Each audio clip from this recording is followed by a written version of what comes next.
সালামু আলাইকুম বন্ধুরা। তো আজকে আমরা যেতে চলেছি আমাদের প্রিয় গঙ্গা মেলায়। ইয়াস, তো তার আগে ঠিক দুপুরবেলা আমার এই বন্ধুটাকে বাইক চালাতে শেখানোর জন্য নিয়ে গিয়েছিলাম।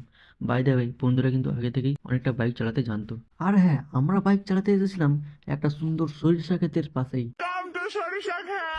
দেন আজকেই বিকেলবেলা বাবা এই সোয়েটারটা কিনে নিয়ে আসলো, আর আমি এই নতুন সোয়েটার পরেই বাইক নিয়ে রওনা নিলাম মেলায় যাওয়ার উদ্দেশ্যে। যাওয়ার সময় আমি বাইকটা চালাতে দিয়ে দিলাম মনকেই, আর যেতে যেতে আমাদের রাস্তার মধ্যেই পুরো সন্ধ্যা হয়ে যায়। মেলায় ঢুকতে না ঢুকতেই মেলার বাইরে দেখি প্রচুর ভিড়। বাই দ্য ওয়ে, কোনো মতো করে আমরা মেলার ভিতরে কিন্তু ঢুকেই পড়লাম। আর এখানে এসছে নানান ধরনের নাগরদোলনা, যেগুলো শুধু আমরা দেখেই চলেছি কিন্তু উঠতে পারছি না। আরে ভাই, এগুলো আবার কোন গাড়ি? এদিকে ওদিকে শুধু মাতালের মতো ঘুরছে। भाई साहब कुछ ज्यादा नहीं हो गया ये?